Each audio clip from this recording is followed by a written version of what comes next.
Yes, Morten. I am from Global Digest think tank group, and we have also a lot of expertise and scholar and scientists, many people we gathering. I saw you are also expert on human rights and many election issues. So why don't you introduce briefly to our audience? Absolutely. Thank you for having me. I am Morten Löfberg, based in Stockholm, Swedish by nationality, but been living and working many years in Latin America, Central Africa, Middle East, Eastern Europe, so around the world. I am from the international expert network WorldBright. We're working with sustainable governance issues.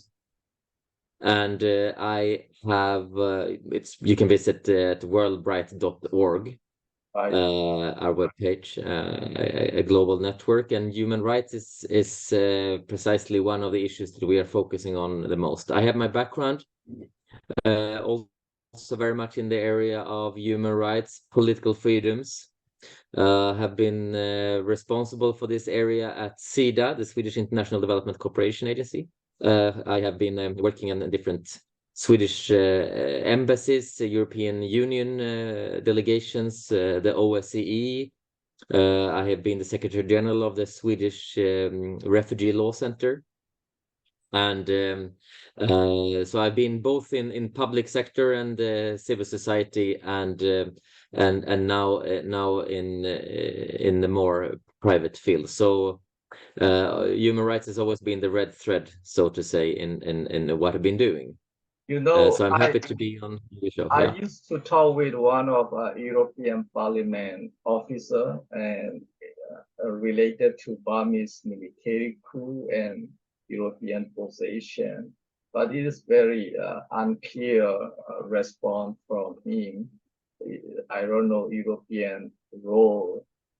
They not really recognize opposition, member of parliament from NLD, and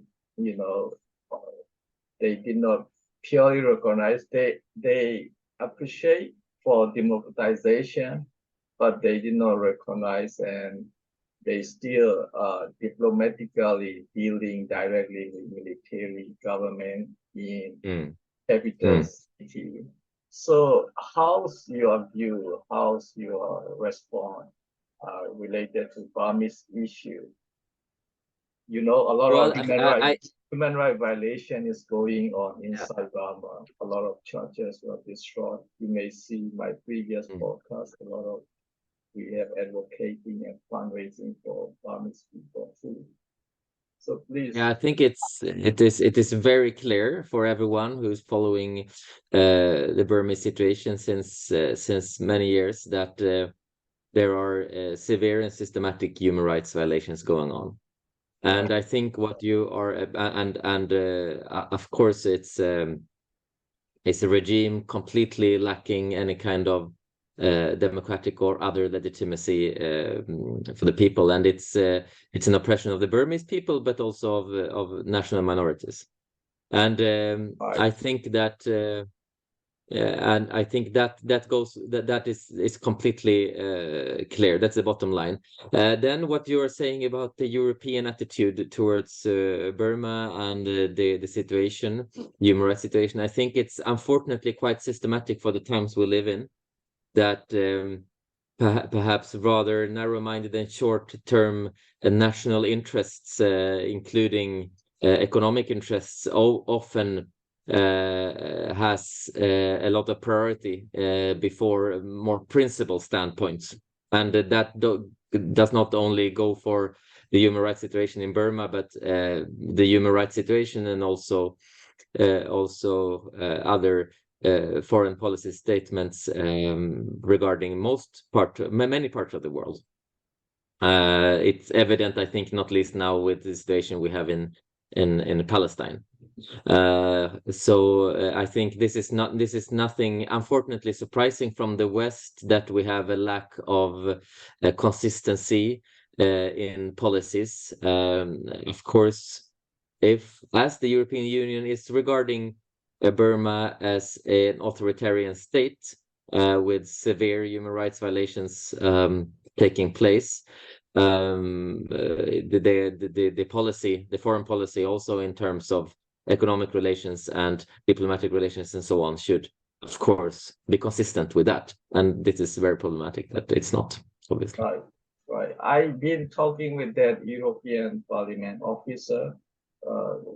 We mentioned, I also point out there are a lot of policy mistake by a lot of European, or many Western countries, because we cannot only see stabilization. I mean, that is for today, for stabilization. What about tomorrow? Because it can be changed in tomorrow or next week or something like that.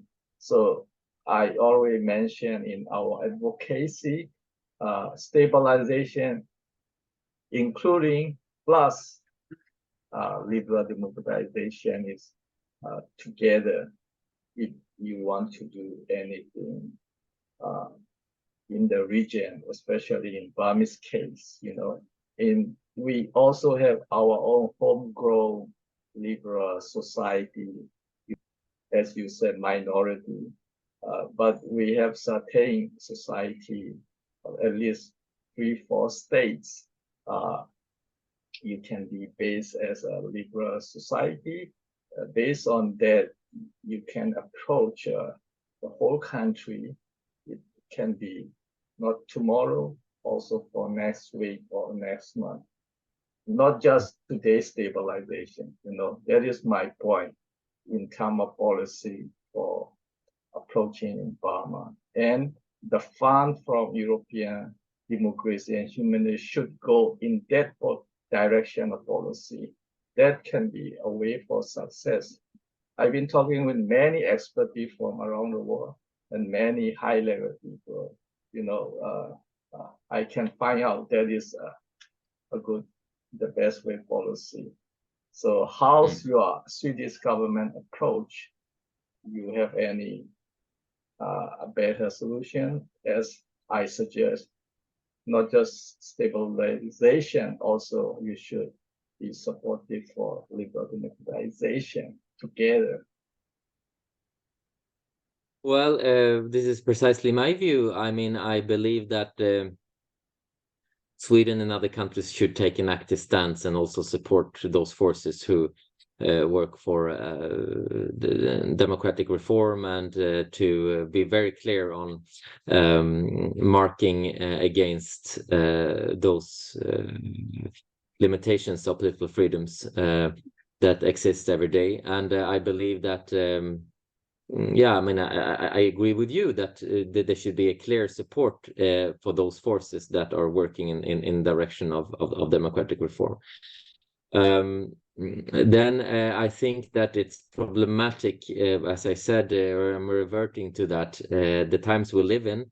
European governments are more and more inward looking, and this goes not least for the Swedish one. I don't know if you're aware that we have quite radical political changes in Sweden recently, where we have actually an extreme right neo-fascist party that is basically the biggest party in the government coalition, and they together with the Conservative Party are deciding very much of the Swedish foreign policy. And in essence, that means to it basically means more of a Sweden first policy, and that the engagement that Sweden has perhaps historically been famous for, supporting liberation movements and organizations in authoritarian states, which can have a serious impact on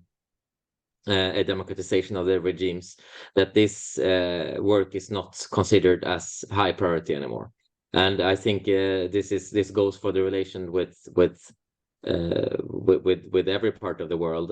There's a very clear tendency to concentrate on other areas, including security policy in our neighborhood area, including working with the world closest to Sweden, so to say, and perhaps not so interesting, not so much focus anymore on supporting oppressed and fighting oppression in other parts of the world. So this is unfortunate and seems to be symptomatic for our times, and that includes definitely Sweden.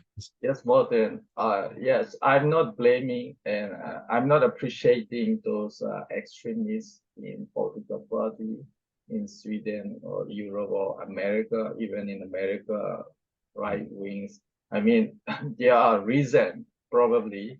I mean, there are reasons because the left wing government or even in America, democratic government, they've been initiated a lot of supporting Burmese movement or many other country movements, same in Sweden and Europe, I guess.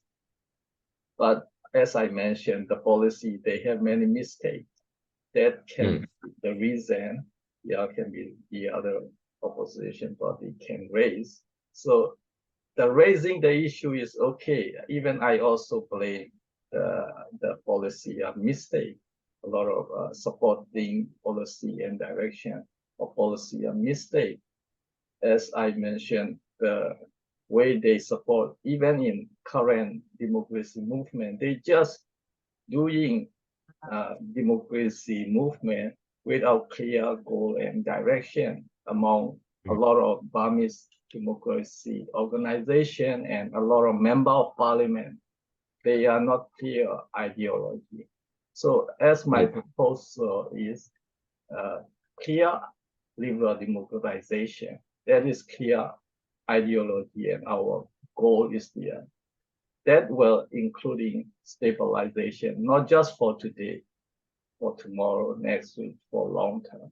That is my finding with various regional and many country think tank discussion. That's my finding. Even I talk with many Asian countries in the region, that I found out we need the clear liberal democratization society.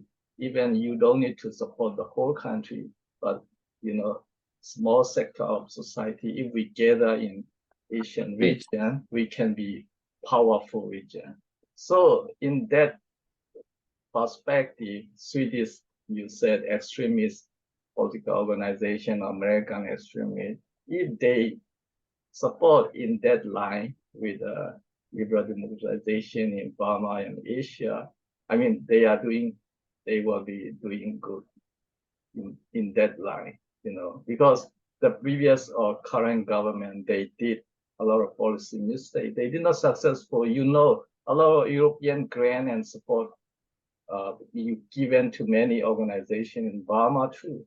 But you see the same thing repeating again. Not clear, successful, or not clear direction.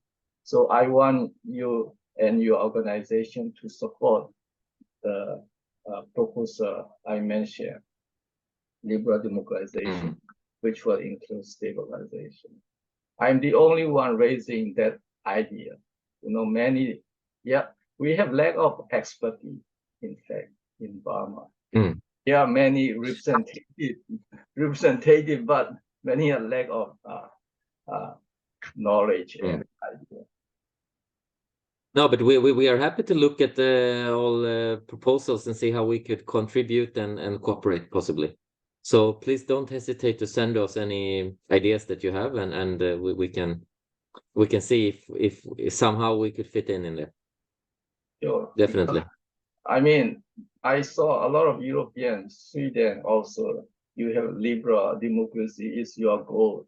But practical policy, they are not, following according to their goal.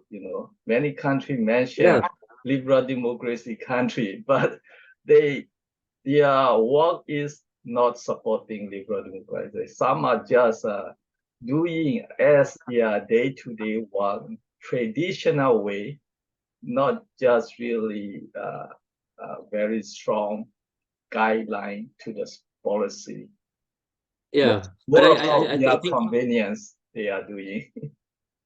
yeah, but I think it's important also to see that this is the historical approach, perhaps, of European or Swedish policy, and that it is changing and it has changed, and that goes not only for the situation in Sweden, but I mean in foreign policy, but also for the domestic situation. That democracy is backsliding, and rule of law is backsliding, and it's not anymore such a clear priority for neither, in my view, for the government or in the foreign policy, but or not in domestic either.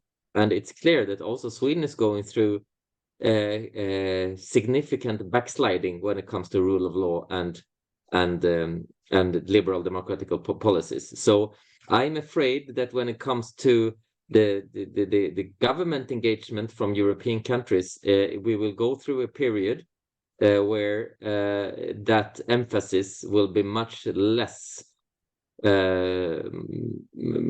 important in foreign policy and development policy and so on. And this is what's happening. So I think that hoping that the Swedish government or European governments would become more put stronger emphasis and prioritize work with liberal democracy in more solid ways. I think that is unfortunately not realistic, and we will have to turn rather to other sectors of society and not the government for that. Yeah, I mean there can be many dimensions. I mean you can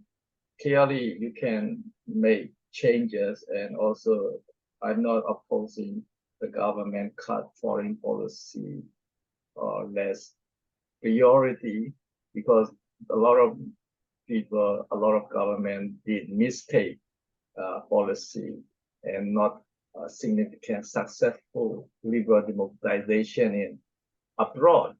So that can be, they have reason to do that. I'm not blame them. So if we do, even though less priority, we can do effectively that small effort to the foreign policy and liberal democratization around the world. As I mentioned, the certain liberal democratization group should be focused, and based on that, you should build a foreign policy that will be last long for your own benefit and your own security. Because who can support European liberal democratization will be the group who are liberal democracy society in Asia and other places. Not the other group will be,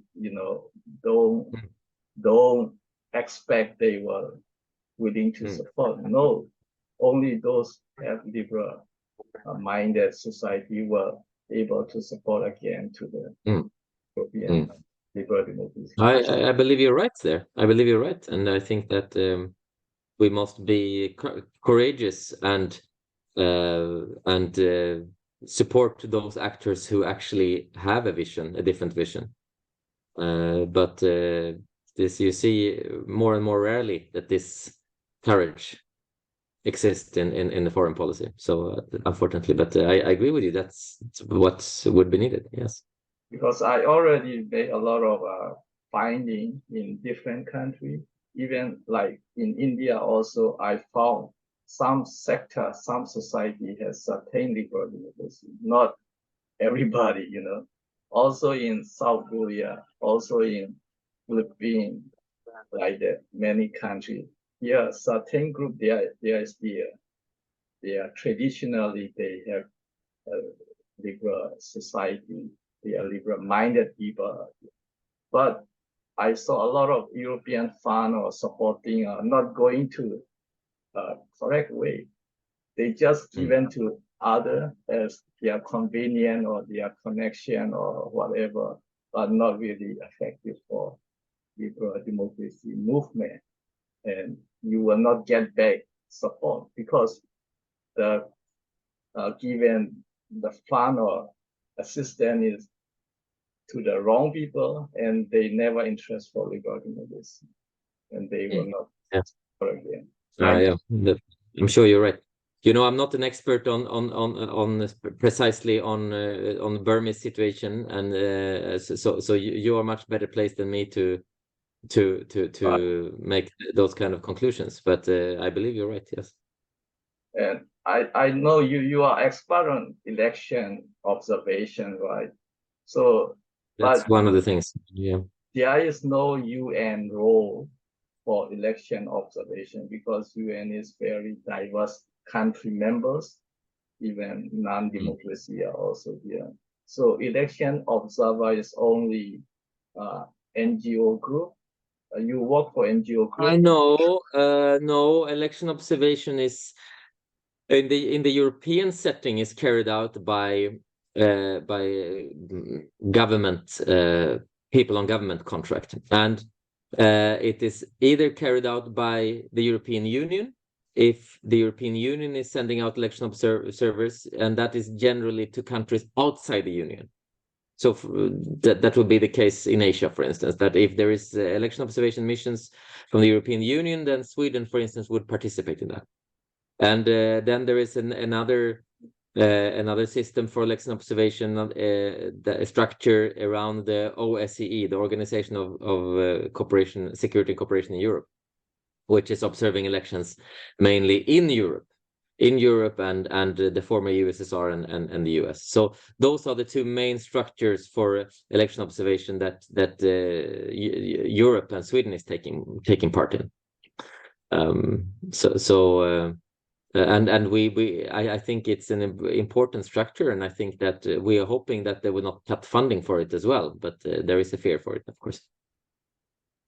By the way, in 2020 election in Burma, yourself able to observe, or what is a European response about Burmese election in 2020? But military said it is a fraud election. Yeah, I can't say. I was not involved myself in the election observation discussions for Burma in 2020, so I cannot say if there was a mission. And a mission, an election observation mission, will only be possible if it's invited by the government in office, regardless of what kind of government that is. It's a mission can never force itself upon a state, but the government in office needs to invite the election observation mission. So and I'm not sure what was the discussions and the around the elections in 2020 in Burma. I was not involved there. European Union did not find any wrong or fraud election, right? They did not mention that, but military government said it was fraud. But as you mentioned, without invited by the host country, nobody can observe the election, which means to 100% free to observe other country election by any observation organization will be difficult, right? 100% you cannot able to make observation. It's very limitation, as you said, right? Yes, of course. No, I mean, the requirement to do meaningful observation is that you have an invitation by the government, and then you also have the authorization, of course, by the government to be everywhere and not to be limited and to be able to observe everything and so on. And if you're not allowed to do that by the government, then there will be no mission sent. That is So it's built on the fact that there is an understanding with the government. It's based on that fact. it's Yeah. precondition. So once you get invited, what will be characteristic the election observing? How to measure is a genuine, free and fair election? I mean that is a question that would need a longer answer in all its details, but there are standards for that you have to live up, standards that are agreed, international standards that are agreed on what should be minimum standards for acceptable elections, basically in different areas. And the observation mission is looking at the facts on the ground to see how it corresponds to those minimum criteria of openness and fairness and transparency and so on. So this is what you do, and generally the observers are supposed to be spread around the country to be able to observe and to give a full picture of what is the situation in the country as such. What are minimal? So, what are minimum requirements? There are requirements in, really? For instance, in the ICCPR, in the International Covenant on Civil and Political Rights, the United Nations principles, and some of the requirements are taken from there, and there are also other principles, United Nations related principles. In the case of the OSCE countries, there are special guidelines and more detailed principles on how elections should be carried out. So depending on the region, there might also be regional organizations that have their specific guidelines and that the mission can relate to. So for each mission, you are preparing, so say the baseline and the context to which relates when it comes to